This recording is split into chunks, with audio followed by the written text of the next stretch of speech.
This is Brand Formula, a new podcast focused on the marketing and brands at play in Formula One today. I'm your host, Mordecai, and my co-host is Elyssa Margulis. Say hi, Elyssa. Hello. Hey.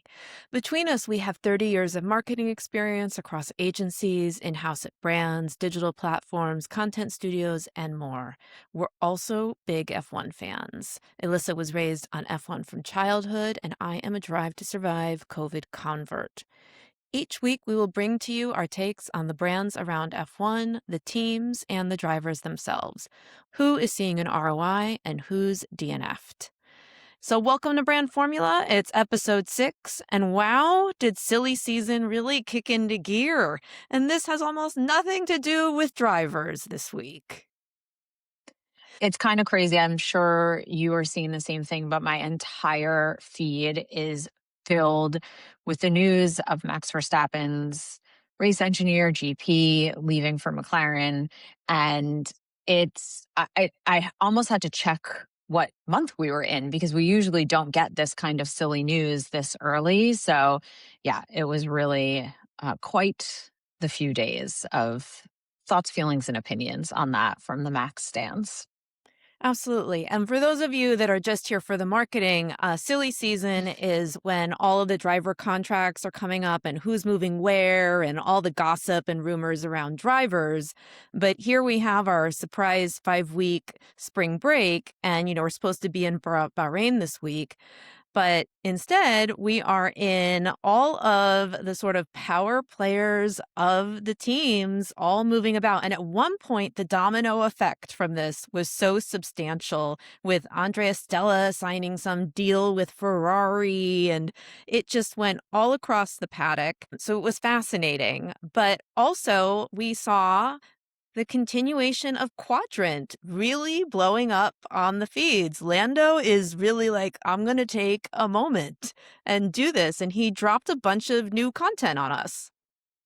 Yeah. And, I was a little bit weary last week. So I will take some maybe of my skepticism back because I do believe that he has a strong content strategy. And I think going hard on YouTube is really, really smart if he's really trying to lock in this core Gen Z audience. So it was nice to see that kind of stick to that platform and see those teaser pieces of content on other social platforms driving to that long form. I think that's a really, really smart way to engineer this versus going the opposite side. YouTube's the hardest place to build an audience. And I love that he's doing it with his friends. It just is kind of turning into guys that love driving and love cars doing fun things. And that is very, very nice to see. I will say, I would love to see some young women drivers up in the Quadrant content. So that is going to be my next manifestation for his content strategy. So we'll see what happens. Yes, and it does look like we may have a female driver driving an F1 car in the Yes. first time in 3 years. So Dorian Penn is looking like she's going to get behind a Mercedes thanks to some good sim racing in the last couple weeks. She's just iconic. She was so amazing in F1 Academy. And I think not only a really strong driver, but she kind of exemplifies this new age of driver where she loves the sim side, the gaming side, the technical side, and she has fun. It's really nice to see drivers that love to drive and love the entirety of the sport. So I'm excited she's going to get that opportunity. Yeah, and I will put it on record here. I do believe Mercedes will be the first team with a female driver, so long as Toto is the owner. Um, Agree. I think that's a guaranteed journey. And so it's no surprise to see this dedication, but it is wonderful to see. And yes, it was nice to see the Quadrant content.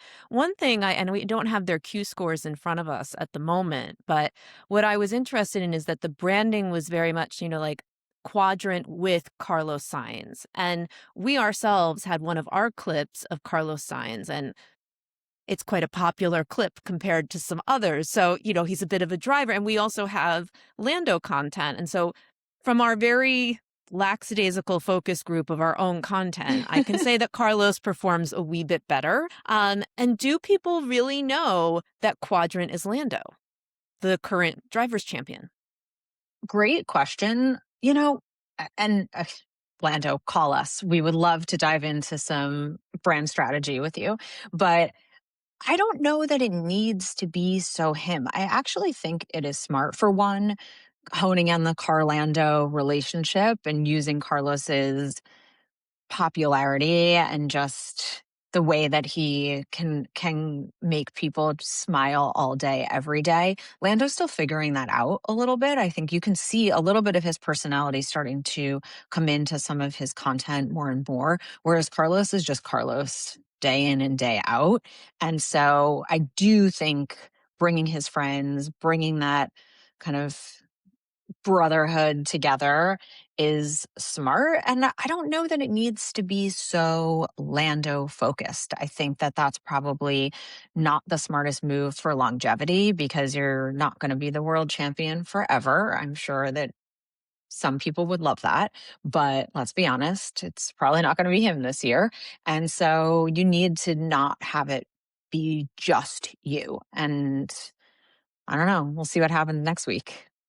Yeah, and that actually perfectly tees us up. It wasn't intended, to really talk about what the importance of longevity and heritage is, because Carlos is a junior, and a lot of the brand affiliation you can have is that you see his father there, and you can really see that senior to junior. Not that they have the same career in any way, but you see the heritage of the sport with the karting and so on. And Lando is building, from his own place. And so this is our episode 6, which feels like kind of the first monumental journey. We've made it to episode 6 in this space. And in that, we're at this place, we're going to polish a few edges as best we can. But, we're in this weird time we didn't think we were going to have. We thought we would be talking about Bahrain this week and have the pleasure of having our weekend taken up with F1, which we do not. But being a sort of strategy data obsessive myself, and know you're in that family too, F1 is strategy as a sport. And so today we wanted to really talk about some a bit overused terms in marketing, but that really have some clear definitions of why they exist, and really where we can learn from what's happening on the grid, but also kind of advise as we see that, like the Lando call us and really anyone else. But so we're going to look today at brand authenticity versus brand transparency, which may sound like they go together, but there's a lot happening on the grid that really shows how much you should have and how much you shouldn't. And so we wanted to actually explain the brand formula there, which very simply is you do want about 100% authenticity, but you really only want about 25% transparency, maybe a good 50 available on your website and so on. But this is a really clear distinction. So just think of it. If you look at your friends, do you want 100% honesty from your friends at all times? I don't. I'll take a solid 25 of constructive criticism when needed, but I don't need to know your thoughts about every aspect of my life, nor all of your life, quite frankly. What are you thinking? I mean, same. And ironically, before we even started recording, we were talking about haircuts, and we'll always be honest with each other. And everyone give a round of applause for Mordecai's beautiful bob. But it's a really good example that we used ourselves of when to be transparent. And I do think transparency is really important, honesty really important in all aspects of your life. Authenticity, I have a hard time grappling with that word and with the definition of it. We talk a lot about this ourselves and in our work. It's just one of those marketing terms that has come to mean nothing and mean everything. And much like culture, it is so overused now. And so I do think it's kind of important to think about what is that definition within this brand formula. I recently heard Nick Tran, who is the CMO of First Round, which is the Diageo company, say that authenticity is really your foundation. It's your base, because there's literally no brand in the world that's striving to be inauthentic. And that really hit me, and it made me rethink about that word authentic, because for myself, I was using authentic, connection, shaping culture over and over in pitches and in strategy briefs. And I had to kind of rethink, if authenticity is a given, then what are you actually doing to understand what that means? How do you understand the humans that want to buy your brand? How do you understand the motivations? What problems is your brand solving? That is really where authenticity starts. And sure, it's easy to wrap it up into this nice, pretty marketing word, but at the start, it needs to be where you are earning trust, where you are earning dollars, where you are earning conversation, and not the places that you're buying them. Yeah, absolutely. I mean, people seem to drop authenticity, as cancel culture grew bigger and bigger. It was like, oh, we have to be more authentic. Also, we have to be more transparent. And it's more of a nuanced formula to actually get through that. I mean, just think about it, you need to have that authenticity in that space because you need to know who you are. So if we go back to that friend analogy, if you're a people pleaser or someone morphing into the perfect friend every time they see someone, you're not actually able to have real friendships. You may have a few fun times, a few fun activations kinds of things, but it's not really working. And also, it's this importance. It seems that people think that to have authenticity, you can't have that at scale. Oftentimes being someone that's in the practice of innovation, they're like, well, that's nice, but it can't scale. It's this idea that, oh, well, we can only try that as if it's an experiment. But let's get really clear on it. So, in short, brand authenticity is the degree to which consumers perceive a brand to be genuine. So, there's some points that we can pull from to sort of illustrate this a bit more, but really you're looking at spaces, and this is why I brought up the heritage of the Signs family. But like heritage is important. It shows that longevity piece that we were talking about. So like a brand like Ferrari, we have that there. Quality. So you look at Mercedes. I'm just going to put some bias in here, so this isn't the science speaking. And then you have credibility, and credibility. I was thinking of teams to sort of illustrate this, and it's like, do you say it's Williams? Haas, I think, has an interesting argument. Is it that Zach Brown, answering the questions and jumping to the mic whenever he can?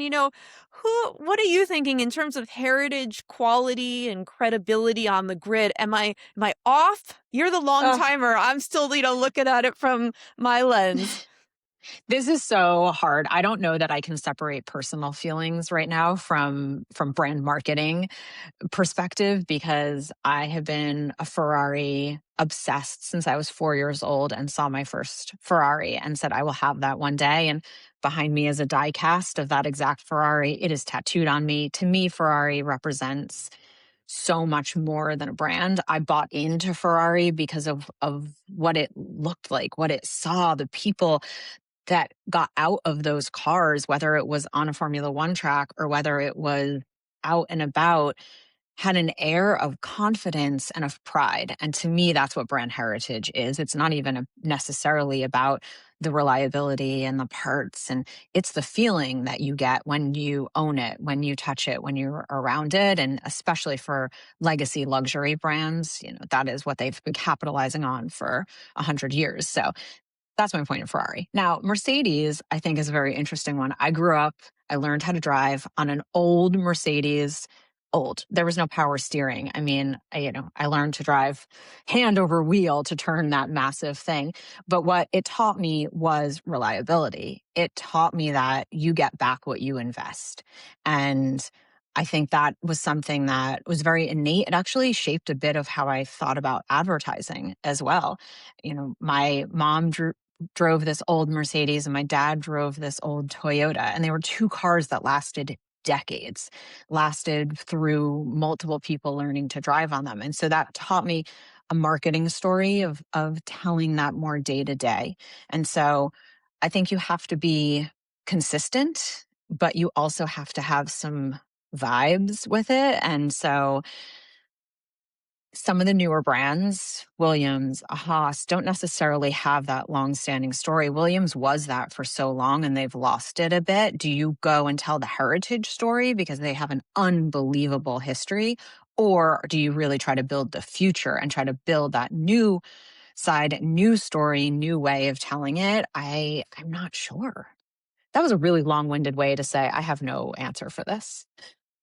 Well, no, I don't think that that was no answer. I think that was a solid answer. And it goes back to kind of the reason that we're here, which is that, like we did with really, I think, best with AI previously, is this is a great template for what so many brands can learn from because of the volatility of the space. And, last week we broke down, or was it the week before, but around Aston Martin and the fact that their brand value really faltering and really being tied to what's been happening in F1, because what authenticity drives is it drives good feelings.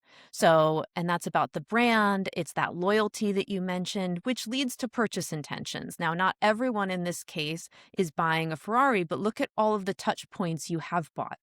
You've become a promotional vehicle by your body. You have the bits, like, so My all of that Legos. is there. My excursion of the week is to go to the Ferrari style store that's in London because I haven't been yet. And it becomes more and more vital in these years. I briefly mentioned like cancel culture or otherwise, but brand perfection will never be possible. And so the key No. thing here is that brand authenticity equals brand forgiveness, and you need to be able to be forgiven. You will never be perfect. You need to foster forgiveness and be able to reduce harm in this volatile world. In my space and innovation, it's like VUCA, VUCA, VUCA, volatile, uncertain, like crazy world that we're in. But it is just true. We are in that space. It is an interesting time to be in. And AI is actually a really great point because they have no brand loyalty and brand equity built right now because they are such new organizations. But I think they have to look to some of the long-standing brands that have been able to build that authenticity, that brand foundation, and then they can put product and innovation and performance marketing on top of that. Think about a Nike. They built themselves on brand. Apple built themselves on brand and proved that it worked. These are kind of your long-standing. I could throw Coca-Cola in there, and McDonald's. Anyway, we there's a whole other episode, but I do think we're in an interesting space right now of being able to measure that ROI on the flip from more of the performance-based marketing and partnerships that we've seen over the last couple of years into more brand forward. Even you're seeing these companies, both consumer companies, AI companies, tech, B2B, SaaS, everyone is hiring storytellers because they're seeing that that power of authentic brand storytelling actually converts into brand loyalty. And for Gen Z, they are one of the biggest generations right now to flip brands in an instant. They are not loyal and they have so much spending power against large purchases like cars that if you don't create some kind of authentic brand connection with them and then show the performance and show the brand and be able to pick the pieces up when you miss, you're probably not going to survive. Yeah, absolutely. And also, they're changing the way of them going into the market. Do they need a car? What was once a vital tool and a sign of, growing up is now for many, and that's not just a city conversation, but really like an accoutrement. Like, do I need that? And if I do, being city kids, like I shared a car for a long time. Like four of us bought like an old Jeep and like shared it to go. At the time you had to go to Scarsdale to go to Trader Joe's and kind of thing. Like really exciting times. But I want to correlate just a little bit more this idea of brand authenticity, because with fandom and sport, fans are your pulse in that space. I'm not saying that they're consumers, but they're providing that volatility that we were talking about. They're in a rapid response mode, and your content creators, all of that stuff. But there's 4 dimensions to brand authenticity if we get to the science of it. And that's what we're talking about, like this continuity. So like, are you able to transcend all of the different trends coming out. That credibility, do you deliver on your promises? That concept of integrity. So do you remain true to your principles? So your brand values, sometimes some moral ones, but I think that can be ambiguous and societal expectations. But are you responsible and are you really responsive, in my opinion, in that? And then you have symbolism, which I think of as empowerment or self-empowerment, but could your brand be a part of my identity? Which is exactly what we're going for with that fandom. Where is that? But to your point about the measures, this is where we hit the difficulty of marketing. And maybe he'll be a future guest, but Seth Matlins, who is at the Forbes CMO Network and has been CMO of Live Nation and Global Citizen Board, et cetera, his greatest gripe is like the measures are wrong for marketing. He is just like this performance marketing tunnel vision that we are in. We're losing these high value opportunities to sort of break things out. And where those marketing dollars go really can set things off. Yeah. And I mean, what I love when he talks about marketing as in its role is that it hasn't really changed. This has been the same for decades and decades and decades. So your objective of marketing hasn't changed, but the mechanisms by which you're reaching it have changed. And brands, especially legacy brands, have got to adapt to that. And I think one of the biggest things that we talk about in Formula One marketing is the ability to adapt. You can't just stick your brand logo on a car and expect to get the same results year after year, even week after week. There's so many variables. And so that formula that you were just talking about, I think from a marketing perspective, yes, the objective is the same, but like Seth talks about, you need to be looking at it constantly at where you move around your marketing levers to get the same results that you expect. Yeah, because what worked yesterday may not work today, which we wanted to talk about two examples of this from the much larger sort of branded content entertainment space. But I think they provide a nice lens for this, which is we're going to talk about Drive to Survive and the Formula One movie, so the F1 movie, because they really go on different journeys of how much authenticity do you need when you're talking about the comms. Comms are where your biggest strength for the authenticity. But, Drive to Survive debuted in 2019. As we say in the intro, I am a convert from that show. I got COVID. Someone said, watch it. And that Man on Fire episode aired, and I was in for the win.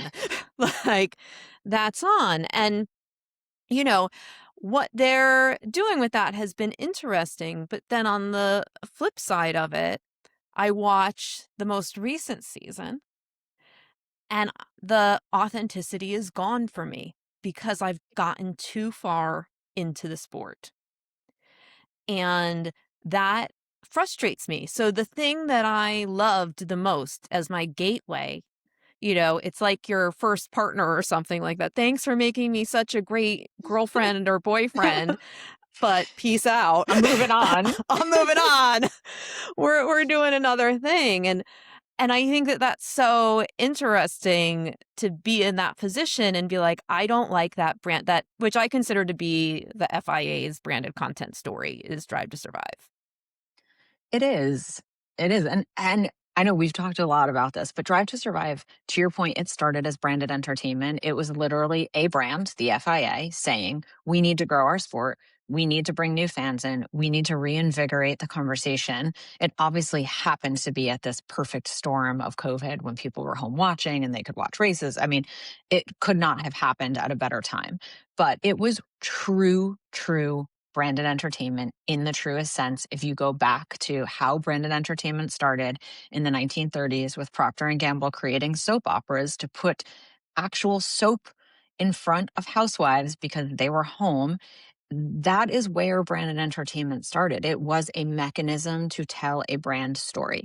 Drive to Survive, in my personal opinion, as a former reality television producer, is no longer branded entertainment. It is reality television, and it is scripted reality television. So what we loved in the beginning, some of the unexpected stories and the way that they broke up race seasons by specific characters, whether those characters were brands or those characters were actual drivers, you got to be really invested in a storyline and move on.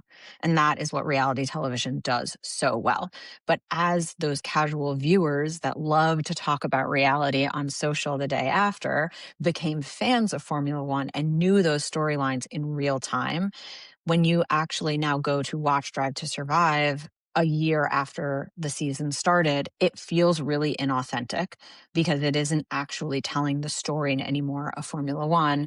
It's telling the story of these characters. And so it has flipped a little between, is it branded entertainment or is it just a mechanism for new fans? I think current existing fans are a little bit weary now of what it's doing and how it's manufacturing storylines that we've already experienced and talked about months and months and months ago.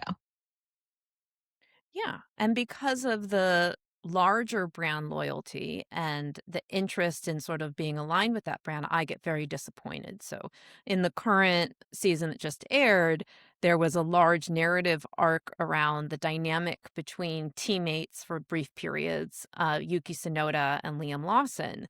And anyone who's been on board with Liam Lawson knows that he is arrogant and aggressive, and the way he was communicating about Yuki was very unfortunate. And the way he handled, I mean, he was dealt a poor hand by Red Bull, but Yuki Tsunoda is not making decisions at Red Bull.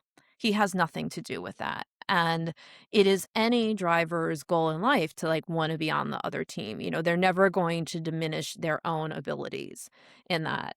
And the way Drive to Survive narrated that was very much like Bad Yuki.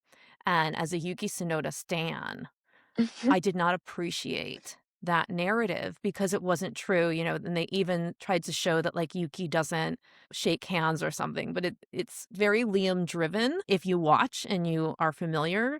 And I just was so disappointed that they would do that. And I can understand from a brand perspective, whether I'm right or wrong on this, Yuki's no longer driving. So making him look good over Liam, if that's a story they chose to tell, does nothing for the brand. They Yeah. need to they need to redo the brand of Liam Lawson, who has just been a bit of a mm, during his time. No, She you has will get opinions, personal. I everyone. have She has opinions. I have opinions.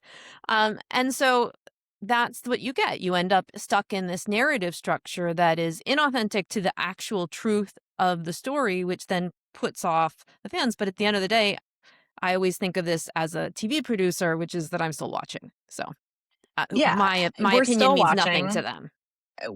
100% we're still going to watch.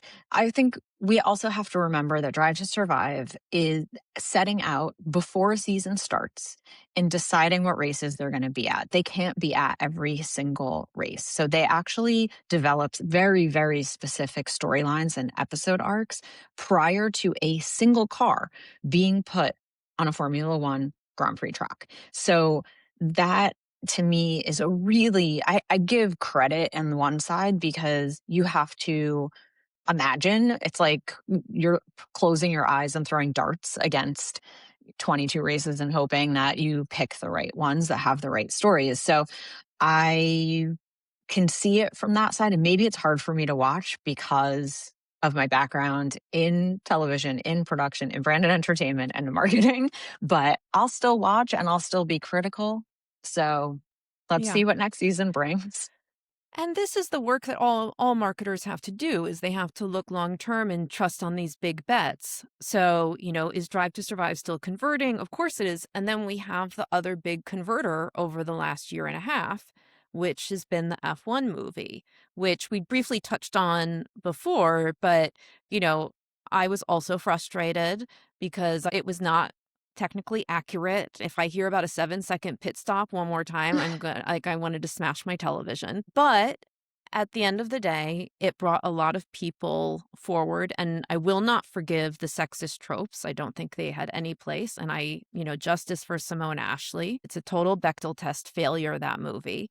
But it did really please. Like I know because you've said it on the podcast before, you really love that movie. I love it in the sense that I can suspend belief around it. I can suspend belief around being a Formula One fan, about knowing movie making and all the tropes that oh my God, it was so bad in so many ways. But if I suspend that, if I put a totally different mindset on to walk into that theater, which is what I had to do, I enjoyed it from pure excitement. It was well shot. The soundtrack was beautiful. It was some of the worst acting I've ever seen in my ever loving life. But, you know, I have watched it twice in the movie theater and twice at home. So what can I say? And, the reason we're bringing this up is because, as we talked about with the formula for brand authenticity, it drives to brand forgiveness.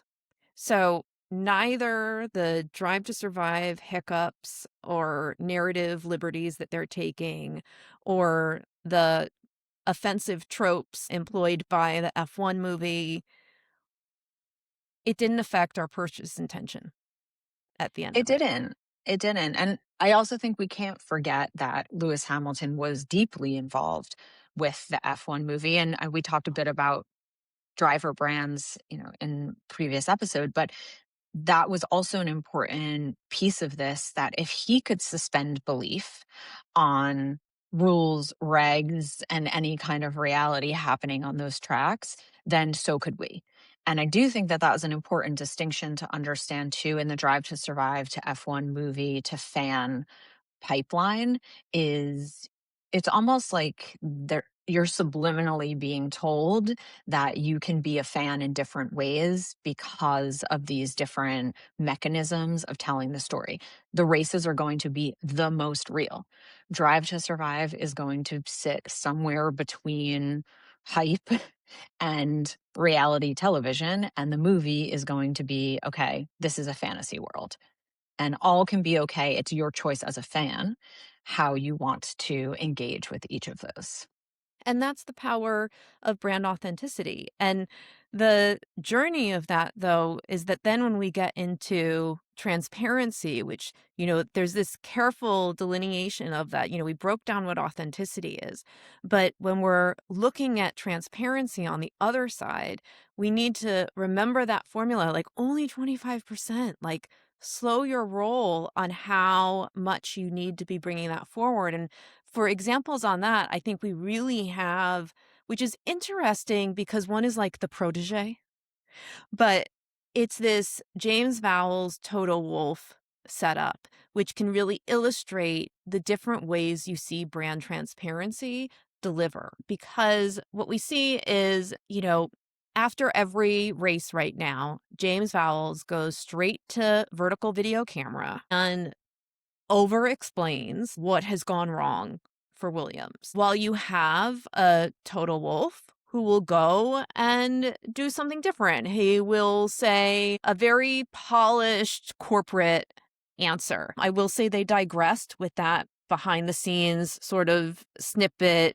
with George in Japan. I don't know if any of us needed to be back there in the system with that. It was a little bit gross, but with transparency, the reason that we say it's that 25% is that if I want to know more, I will dig for more. And so transparency is really about making sure that that is available. So brand transparency is sort of the voluntary disclosure of information so that it's available in some clear, accessible way. So like your T's and C's of a brand, and that things are available, but it does not need to be at the forefront of your brand comms, which James Vowell's face to face on that vertical video, FaceTime calling me basically, apologizing for the day and explaining all of the things they have to work on is tiring me out, and I am a fan. Yeah, I think I have a maybe an differing slightly perspective on this, because I see James as that manager that gets into the one-on-one and just overshares, and you're like, no, no, but I just need to know when you need this by and what the goal is. I actually don't need to know about your personal life at all, and I don't need to know how these 6 other teams got here. I need to know, what do you need from me?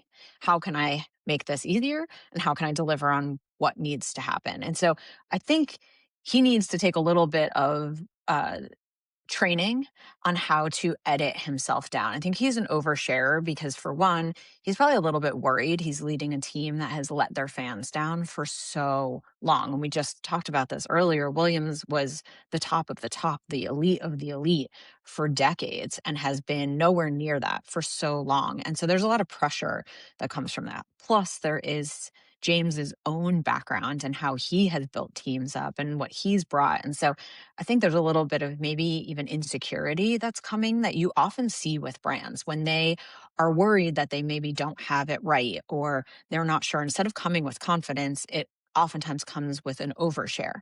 Where I do think that Williams is kind of getting it right, ironically, is in the brand formula that they have with their partnership with Atlassian, because that partnership is about sharing, it's about case studies. And that 25%, especially in the world that we live in now where there's so much information, giving actual case studies and then allowing potential consumers or fans or casual viewers to understand that and to see how that could apply to themselves is really smart. Atlassian is something that business decision makers need to buy. That's why they're partnering and that's why they're showing that behind the scenes.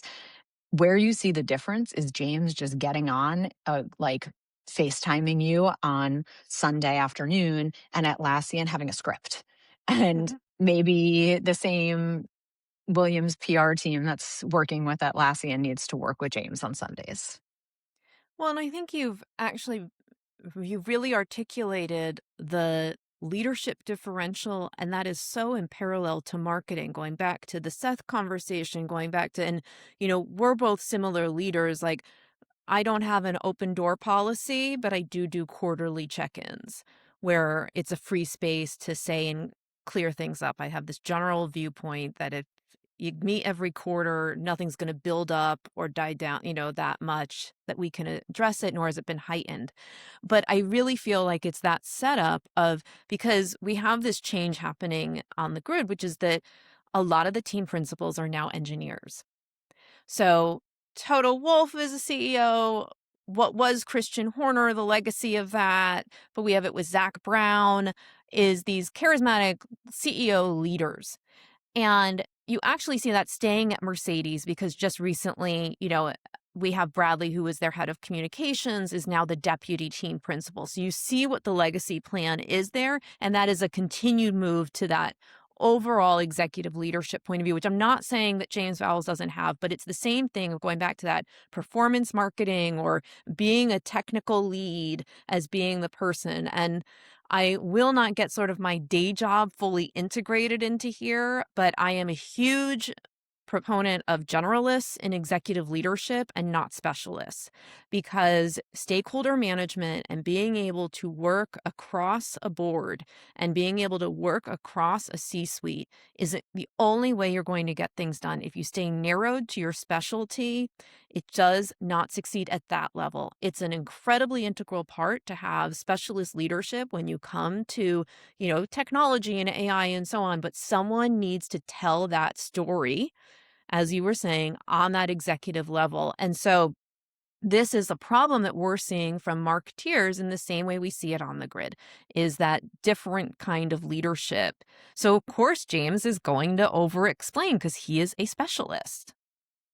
He's a specialist. And the difference between Toto, who's also a specialist with a little bit more generalist qualities, is that he speaks with precision. He's learned how to edit himself and how to get right to really the tagline. I almost think in a way, he has that a bit marketing mindset where he is like, how do I tell this story in a way that is going to be clear, understandable across both the people that care deeply about the technical aspect and also your casual fans? And that's something that James will probably get to at some point, because I do think he's riding that line of you're really empathetic, just culture, I'm putting it in quotations in case you're not seeing this in video, culture driven leader. He is about how everybody is coming together and delivering against something. And Toto is a little bit more like this, what I was saying in the 101. This is the goal, this is your role in it, and this is how you're going to get it done. And two very different ways to lead organizations. and two very Yeah. different ways to lead marketing too. Absolutely. And when we get into the need for brand transparency, there was a Nielsen study where they asked consumers, do you want brand transparency? And I always say with surveys, not to be a cynic here, but think if you were asked the question, you know, do I want brand transparency? Yeah, of Yeah, course of I do. course. So, like 75% of consumers told Nielsen, yes, it's very important to us. But then studies have said, but it's not because they're not moving on this as a subject. So, it's really important when it comes to a decision making risk. If we think about it in grid versions, am I buying an Aston or an Audi? Right now, I think we know it would be an Audi, even though they're new to the grid here. We're going to include them as doing better than Aston. Or Absolutely. it's of personal relevance. So that can be something often political. What's the sustainability of the company? Is it fast fashion? Is it something that I need to be worried about? What are the ethics involved in that AI product or what that is. So those are the two drivers that get consumers to care about brand transparency. It's not just, yeah, I'd love a little bit of honesty coming forward and that kind of thought. It's much more, driven. Then you're on the website. You're like, I need to see your digital product passport right now. I need to know, what's going on with this. But to give an example of where brand transparency, even at a solid 25%, is causing issues in Formula One, is that, we're looking at something that needs to be storytelling that is congruous, not incongruous. And the FIA has a real problem of incongruous stewards and the way they're journeying on that. It's a bit of a make it up as you go style. The new regulations are getting a lot of criticism. And it's difficult because what you get is these three types of people with brand transparency. You get the dormant one that doesn't care. You get a passive consumer that's making some assumptions about things like, oh, they're doing it right. But then you have the active, and we're dealing with fandom here. So they're scrutinizing the information. They're going to multiple sources. They are questioning you to a T. There are so many podcasts, we could make an entire list that you should listen to the second you are done watching the race if you aren't watching them live on Twitch. They are there for you. So, what do we do with the FIA's transparency problem?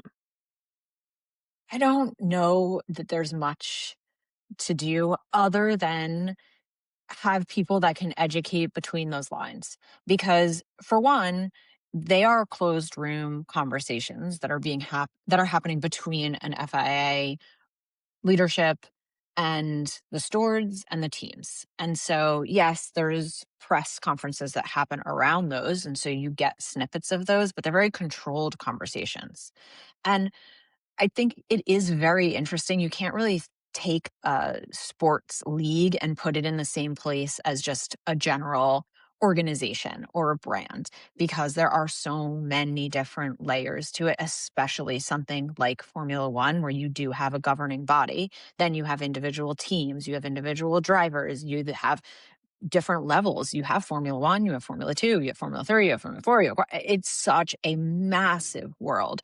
And so that education part, I think the case study part is the part that is getting missed a little bit is how can they utilize the right voices from both the press side, the creator side to help to tell this story in an interesting way and how can it be consistent? And right now what the biggest problem is, it's hard to know what is transparent and what is smoke and mirrors because there is just so much conjecture, not a lot of facts. So to me, that's something that is a conversation that I would love to see the FIA kind of think about. What is their PR comms and marketing strategy? And how do they build that transparency? How do they get us to trust them? Right now, I don't think there's a lot of trust that is happening either on the fan side or on the team side. And so that is putting a little bit of the future of fandom, the future of racing in question because the brand is at a really pivotal point that we don't know the future of. Yeah. And fans are by nature, they are much louder and active. It is different, but I do think that this is a space, before we mentioned, when we talked about AI, we talked about the fact that like that immediacy of needing to react because of the cost cap era requires the FIA to really be that first global regulatory body to be like, this is how I define the value of a human, because we have to define it for the cost cap. And I do think that, I mean, the level, if we're digressing back to cancel culture, the FIA has a lot of issues that many global enterprises are dealing with. Money from less sound sources, dealing with different global politics, making the decisions to lose the two races is a heavy blow from, frankly, we're just going to stay on point here from a brand perspective. The amount of tourism dollars that have been driven into the Middle East during this time and the cost of this is it by no means not significant. So this is not I'm not even getting into security and safety. I'm going to keep it on the brand level and say a huge impact on that, and they have to continue looking at that. And so it will be curious to see how they navigate this time. You're right, it's closed doors, but we will have some answers, I think, in the next few weeks of how the regulations are going to be readdressed come Miami and Canada. And it will be interesting to see how those develop and like the rapid, as the sport grows, what is their rapid response journey? Because responsiveness is part of building that authenticity, and it's has to be available to you of how you make decisions. It's all a much larger conversation. And I'm going to start saying we're heading back soon, but we have a few more weeks to go as we head there. But we are going to see continued versions of brands being built during this time and the importance of that authenticity. I can't talk about brand forgiveness without mentioning the beauty that was Esteban Ocon and Pierre Gasly sitting together in France for a football game. I mean, if you don't know about forgiveness, then you don't know the beauty that was. So if it can happen for them, it can happen for any brand on the grid or outside the grid with just a little bit of authenticity, which I think for them was just maturity and having other priorities. Pierre has been moving into investment. Esteban wants to be an actor. He has like a film out that he's in and that kind of thing. And it just seems like they moved into a levity period. But forgiveness and growth are required for that longevity and durability that we talked about as that foundation, because perfection will never happen. So, Never, in any sense of the word, in any sense of any conversation. yes. And we forgive Lewis for any bad day, because he gives us so much on the other side. Even a hard launch, which is, we already said we're not a gossip podcast, but hard launching Kim Kardashian on a down week after Japan is definitely, it's something that a lot of fans will have to forgive him for, because a lot of people have strong opinions on who he should be spending his time with. And he did it in a Ferrari. Let's not forget. Obviously. Obviously. Well, we hope we brought to you more of an understanding of brand authenticity and brand transparency. We dropped some facts and definitions, and just because I'm a data nerd in that space, I'm going to put some credits and some cites to some of the articles that dive deeper into that. If you are that person, credit where credit is due. But that is all for episode 6. We hope you enjoyed. And if you did, be transparent about it. Do tell your friends, your colleagues, or otherwise. Brand Formula is the F1 marketing podcast. We're here every week to break down the formulas, the brands around F1, teams, drivers, and the FIA, as we did today, to market and brand their work on and off the grid. So please like, subscribe, and do the following wherever you do that. We're building up our channels, and thank you for listening. Goodbye for now. Lights out. Lights out.